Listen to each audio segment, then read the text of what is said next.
Assalamu alaikum, barkanmu da kasancewa a cikin sabon shirinmu mai suna ƙarfin addini. Ƙarfin addini shiri ne wanda zai ilmantar ya kuma faɗakar ya kuma ƙayatar.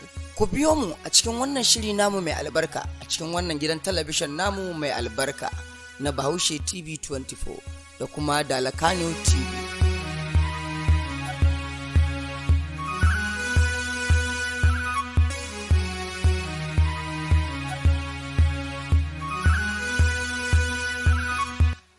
Idan ba ku manta ba a shirin da ya gabata mun tsaya ne a inda sarki Barnar ya sa aka kama matafiyin nan aka je aka sa shi a keji.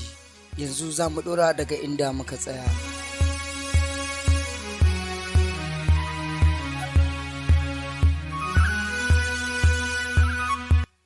Bayan sarki Barnar ya sa an tafi da matafi an je an sa shi a keji, shi kuma ya wuce gida abin shi. Gimbiya Bairuna matar sarki Barnar tana kishingide a ƙarƙashin wata babbar bishiya wacce take a bayan gari. Gefenta ga kuyangunta a zaune, bayanta kuma ga dakaru dauke da muggan makamai. Can sai ga zuwan Salfa, babbar jakadiyar Gimbiya Bairuna. Ƙarso take da wuya ta tsugunna ta yi gaisuwa ta ce, rana ta albarkace ki Gimbiya Bairuna matar sarki Barnar, sarki mai cikakken iko. Gimbiya Bairuna ta amsa ta ce, rana ta albarkace ki Salfa. Salfa ta samu guri ta zauna, ta miƙo mata kayan marmari ta fara ci. Gimbiya Bairuna ta kalli Salfa ta ce, Salfa, ina so in tambaye ki wata tambaya, idan kin san amsa ki bani amsa, idan kuma baki sani ba ina so duk inda zaki je ki nemo min amsa ta a wannan nahiya. Salfa ta ce, rana ta albarkace ki, haƙiƙa idan na san amsa zan baki amsar tambayar ki, idan kuma ban sani ba zan je duk inda zan je nemo miki amsar tambayar ki a wannan nahiya, saboda aikinki shi kaɗai ne aikina a wannan duniya. Gimbiya Bairuna ta girgiza kai ta ƙara kallon Salfa ta ce, Salfa, abin da yasa nake so in tambaye ki saboda na san kin jima kina yin bauta a masarautu daban-daban a wannan nahiya.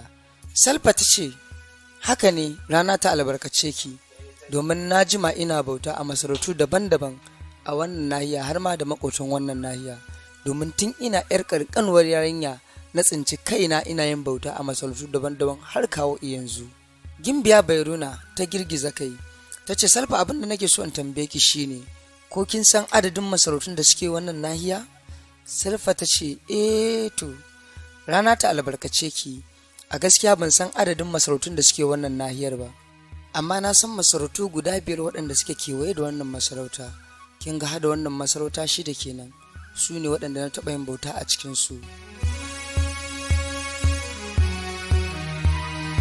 Gimbiya Bairuna ta kalli Salfa ta ce, a masarautu guda 5 waɗanda kika taɓa yin bauta a cikinsu, dukansu suna yin rayuwa irin yadda muke yin rayuwa ne? Salfa ta ce, rana ta albarkace ki, duk rayuwa iri ɗaya muke yi, sai dai bambancin abin bauta. Gimbiya Bairuna cikin mamaki ta kalle ta ce, ban gane bambancin abin bauta ba, kina nufin a wannan duniyar akwai wasu da suke bautar wani abu ba rana ba?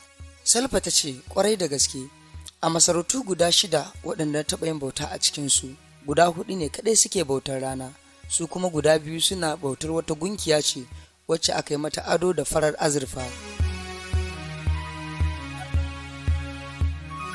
Gimbiya Bairuna ta ce, gaskiya Salfa, ban taɓa tunanin akwai wasu a wannan duniya ba da suke bautar wani abu ba rana ba.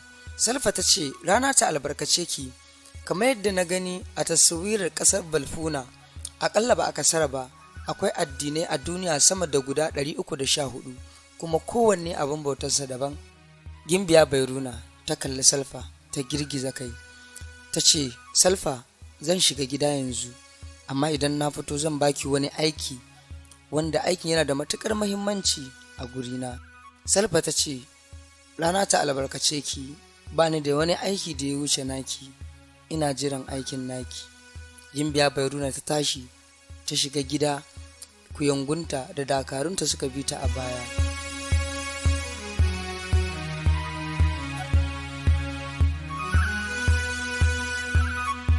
Bayan Gimbiya Bairuna ta shiga gida, sai ta tarar da sarki Barnar a cikin ɗakinsa cikin baƙin ciki. Ta tambayar me ke damun shi, Sarki Balnar ya share ta ko magana bai mata ba, ina can cikin jimamin abin da ya faru a hanyarsa ta dawowa daga fadarsa da ke cikin dokar daji. Bairuna taitai ya fara mata me ke damunsa, amma ya kasa yi mata magana. A fusace Sarki Balnar ya fito daga ɗakinsa, yana fitowa dakarunsa suka bi sa a baya, ya taho fadarsa da ke tsakiyar daji, ya sa aka kirawo masa Jarangom da sarkin tsafi Girkau da kuma sauran 'yan fadarsa. Suka zauna a gabansa suka yi jigun-jigun, kowa bai ce kowa komai ba, shi kuma bai sanar da su abin da ya gani ba a hanyarsa ta komawa gida. Sai Jarangom ya buɗe baki ya ce, rana ta albarkace ka Sarki Balnar, sarki mai cikakken iko. Mun ga ka kirawo mu ko mun ga alamar ɓacin rai a tattare da kai. Allah ya sa ba laifi muka yi ba. Sarki Balnar ya yi shiru ya kalli Jarangom ya ce, Jarangom, a tarihinka da saninka ka taɓa ganin wani yana bautar wani abu a wannan masarauta? Jarangom ya ce bai taɓa ganin wani yana wata bautar wani abu ba, shi bai san ana bauta wani abu ma ban da rana. Sai ce, Jarangom, a hanyata ta komawa gida na tarar da wani mutumi yana bautar wani abu, na tambaye shi me yake yi, sai ce min shi matafi ne kuma ya tsaya a gurin ne yana bautar ubangijinsa. Ni ban san waye ubangijin nasa ba, ni dai na je na ta faɗin Allah Allah Allah, na sa aka kama shi aka sa shi a keji. Don haka Jarangom, ina so a ji a kawo min shi domin ya zo ya bambance mana tsakanin abin bautansa da abin bautanmu. Jarangom ya kalli wasu dakaru guda biyu, ya kalle su ya musu inkiya da ido, suka tafi a fusace, suka je suka to da wannan matafi.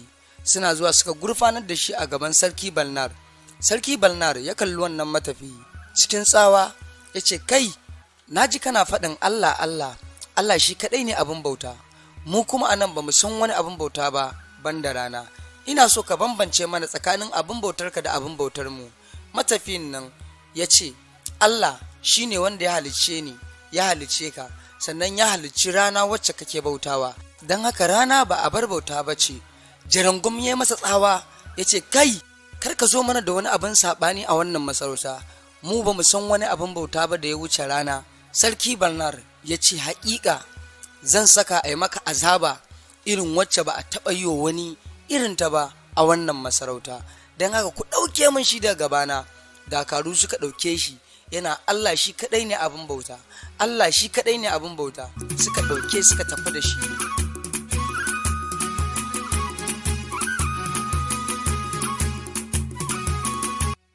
Duka nan muka kawo ƙarshen wannan shiri namu na ƙarfin addini kashi na biyu. Ku biyo mu a YouTube channel ɗinmu na Bahaushe TV 24 da kuma Dakaru TV 24 domin jin wannan ƙayataccen labari mai suna ƙarfin addini. Karantawa da kuma tsarawa Abdulaziz Samin Abdulaziz Dan Hausa.